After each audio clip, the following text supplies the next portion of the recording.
Stop! Everything you know about humans is wrong. Right now there is only us, Homo sapiens.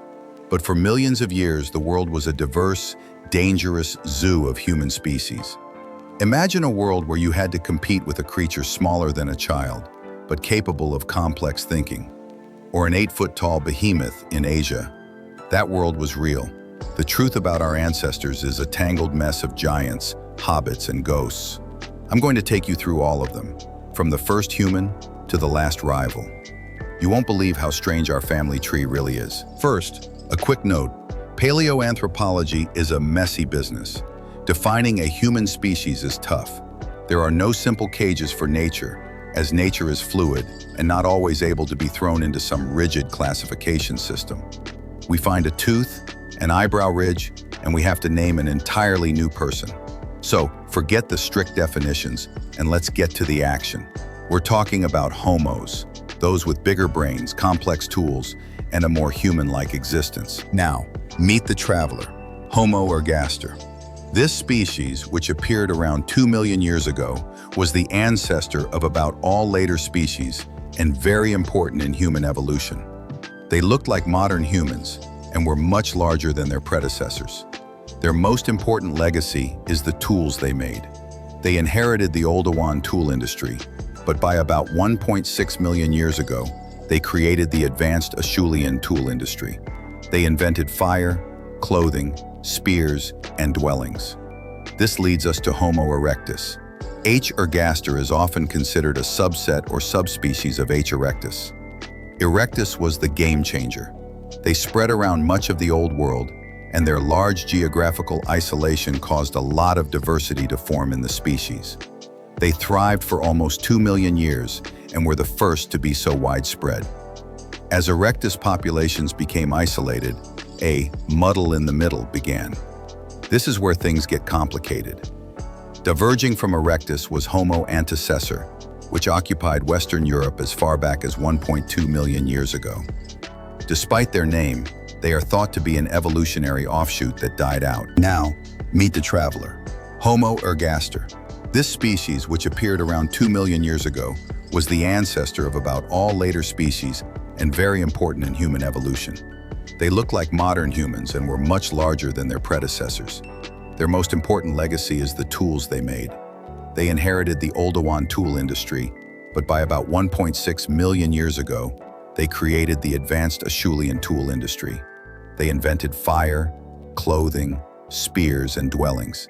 This leads us to Homo erectus. H. ergaster is often considered a subset or subspecies of H. erectus. Erectus was the game changer. They spread around much of the Old World, and their large geographical isolation caused a lot of diversity to form in the species. They thrived for almost 2 million years and were the first to be so widespread. As erectus populations became isolated, a muddle in the middle began. This is where things get complicated.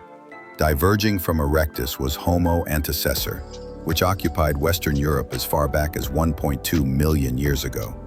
Despite their name, they are thought to be an evolutionary offshoot that died out. The next successors of erectus were Homo heidelbergensis in Europe. They evolved around 600,000 years ago and were the tank-like ancestors of the Neanderthals. They were much more advanced than the previous erectus, making hand axes that were much more refined. They were master hunters, making complicated spears which could be thrown up to 35 meters or 115 feet. Their coordinated hunts and larger brains suggested they may have been the first hominins with a true language. In Africa, we find Homo bodoensis. They were less stocky than their cousins to the north and had many traits we see in modern humans because they are thought to be our ancestors. Their game changer? Some groups were hafting stone points around 500,000 years ago, attaching stone points to sticks to make better spears. This is the oldest evidence of this technology and shows how advanced they were. The Great Competition, our last rivals. Now we reach the most fascinating period, the last 300,000 years, when multiple distinct species would appear. Neanderthal intelligence, the peer. The Neanderthals, Europe. Homo neanderthalensis were the first to appear around 300,000 years ago. They were stockier and generally shorter than their ancestors, but they had bigger brains and much more complex technology. They pioneered two tool industries, the Levallois industry and the more advanced Mousterian industry, and often made more complex technology than our species at that time. The Great Competition, Homo sapiens, us.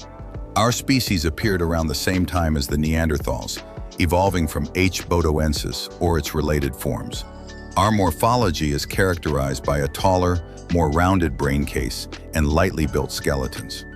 Our brains were not necessarily bigger, but they were thought to be organized in a more advanced way, which has been connected to increased cooperation and resource transport. The ghost species, Denisovans/H. longi. The Denisovans, Asia. The ghost species, they roamed Asia and were very similar to Neanderthals. Their true extent is unknown, but hypothesized to encompass most of Asia. They may be linked to the massive dragon man skull, Homo longi. H. longi has a brain volume of 1,420 cubic centimeters, in the range for modern humans and Neanderthals. Floresiensis, the hobbit anomaly. But the strangest members of the family were isolated on islands. On the island of Flores lived Homo floresiensis, the hobbit. They stood only a little over a meter tall and were tiny, around 25 kilograms. Their brains were only around 380 cubic centimeters, in the range of chimpanzees.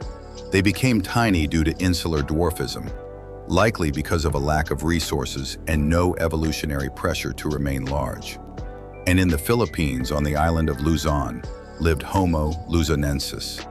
They are similar to the hobbit in that they were quite small, and their limb bones had many Australopithecine-like aspects, which may have been adaptations for tree climbing.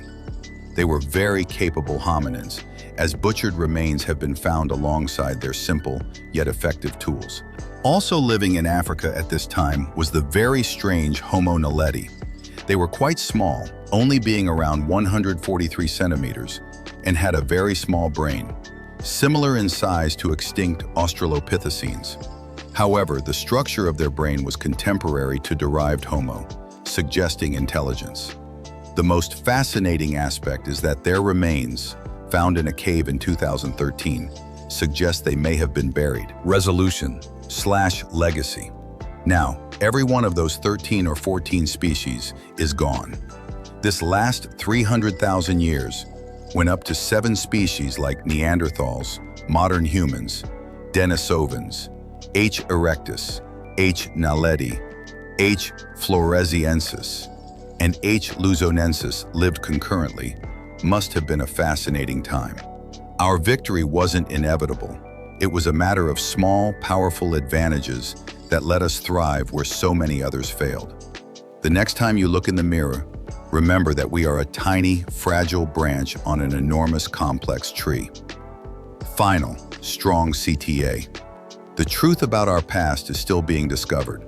Which of these ancient humans do you think was the smartest? Drop your answer in the comments below. And if you want to explore more secrets from the history of life, click subscribe. I'll see you in the next video.